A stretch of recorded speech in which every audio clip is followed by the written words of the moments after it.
Ashadu Bola Ahmed Tinubu came to that office with limited experience on managing the infrastructure called the Federal Republic of Nigeria. So, guys, the Tinubu's government has been receiving so many buzzwords. I mean, so many people are criticizing the way this government has run down Nigeria. They've grounded this country. Guess what? This PDP chieftain just said Tinubu came into office with little to no experience. He thought ruling Lagos is the same thing as, managing the affairs of the entire Nigeria. And that is what is really happening to Tinubu. He was depending on his team. Remember, he talked about teamship. Now, the people he has in his team have all been termed to be incompetent. Don't forget that Ndume said Tinubu's government is being run by thieves. Nigerians, a whole lot. Just take your time and listen to what this PDP chieftain got to say about the upcoming protest. Everybody is ready. This time, they don't even care if Tinubu is a Yoruba man or not. They are all in support of this protest because this country must be rescued. Take a look. Yeah, I'm good. Will you be on the street too for the protest?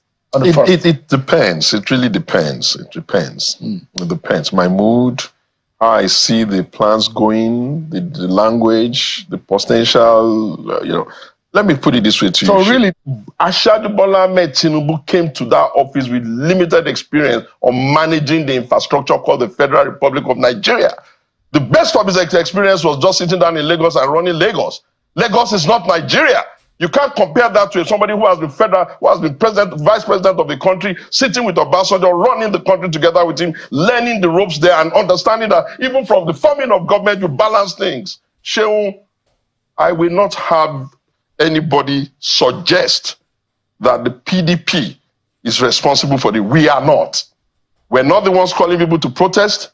We're not the ones instigating anybody. We're not the one fingering anybody. All we are saying to them is that, gentlemen in charge of the country today, the language to speak to young people when they are angry is a lot of begging, a lot of empathy, a lot of conciliatory conversation. You don't bully them. All right, Mr. Segun, some more people are talking about the planned protest. One of them is the governorship candidate of the Labour Party in Edo State. That's Mr. Akpata, who is a former president of the NBA. Let me show you a portion of what he said in his statement earlier today.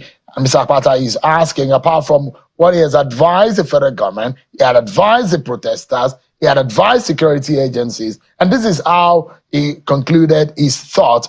Part of his conclusion, he said, as we navigate these challenging times, let us remember that the strength of our democracy lies in our ability to peacefully express dissent, engage in constructive dialogue, and work collectively towards the betterment of our nation.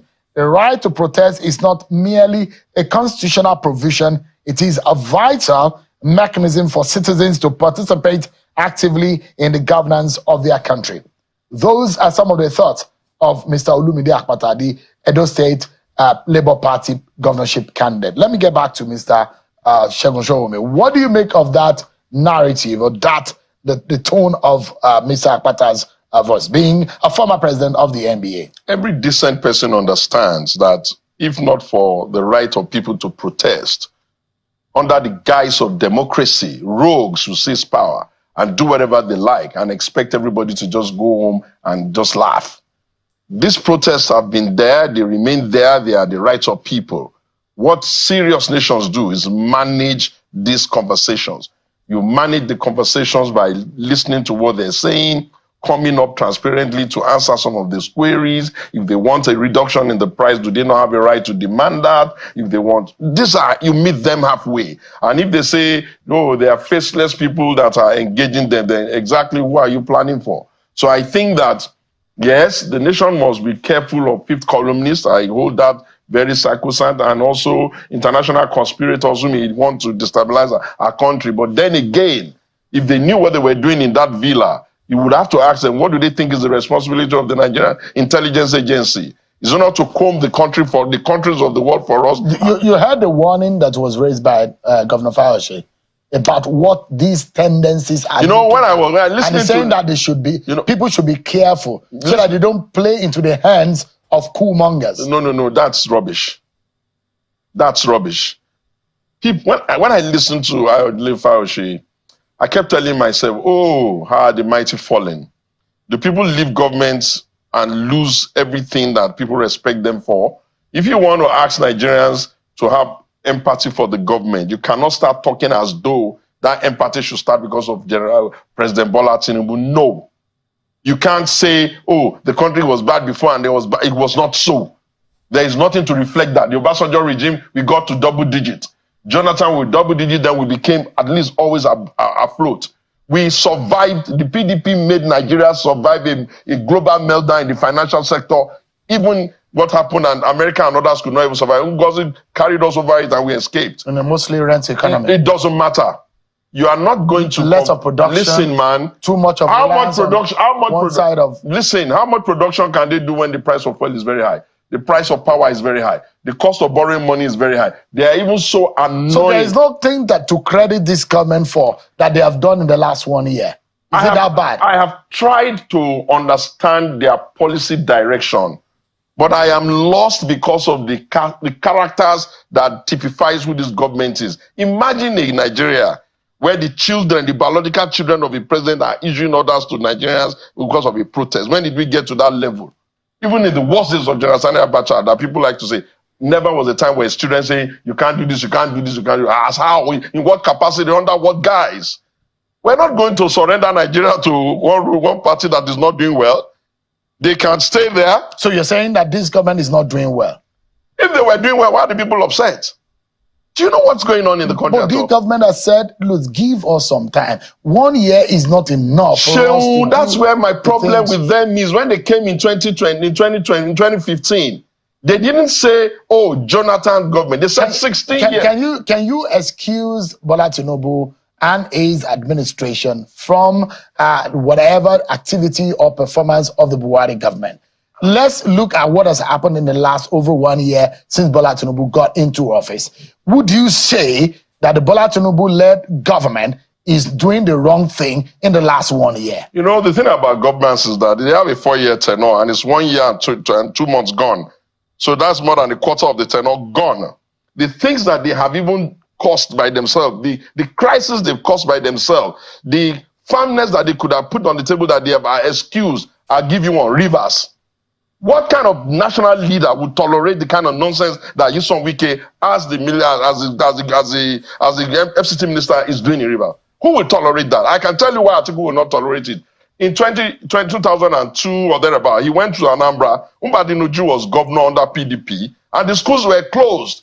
He came back livid, and they ensured that Mbadi Nuju never came anything close to government again. Why? Because a leader has to carry a certain level of patriotism. And that patriotism is the scale that tells him this type of behavior will not go here, this will not go here, this will not be accepted here. I was on your program, Segun, when I was screaming, Mr.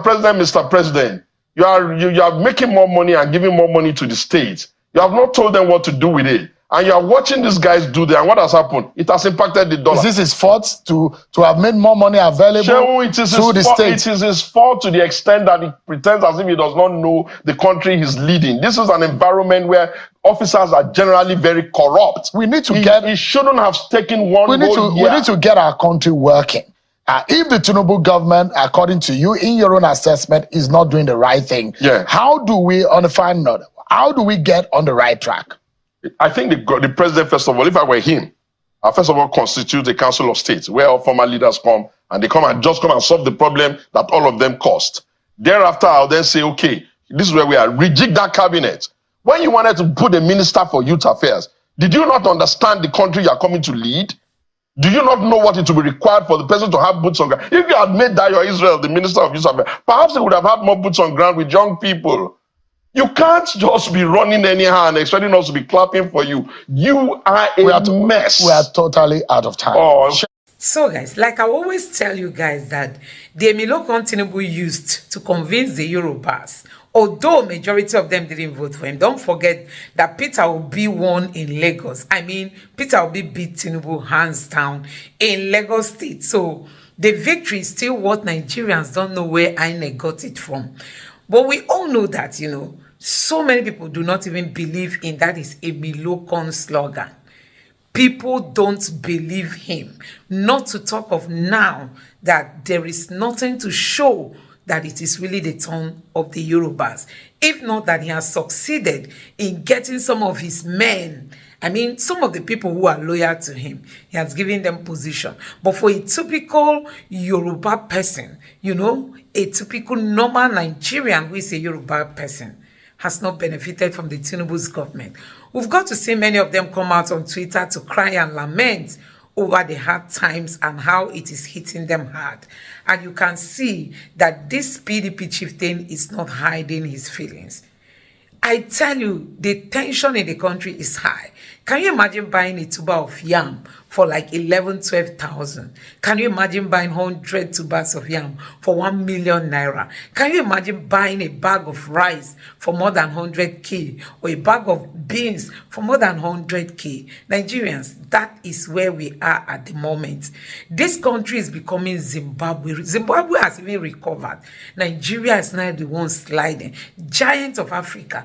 And we'll see our leaders wasting the little resources that we have, that they need to buy private jet, they need to furnish their residences, they need to buy this, they need to buy that, they will need new offices, new equipment, new gadget, new cars, new SUV tires and all that. And they just keep borrowing money that they cannot invest, borrowing money that they cannot allocate so that it will yield more profit or more benefit to the Nigerian people. So guys, let me know what you think about this in the comment section below. Please don't forget to subscribe to the channel and turn on the notification bell. Thank you.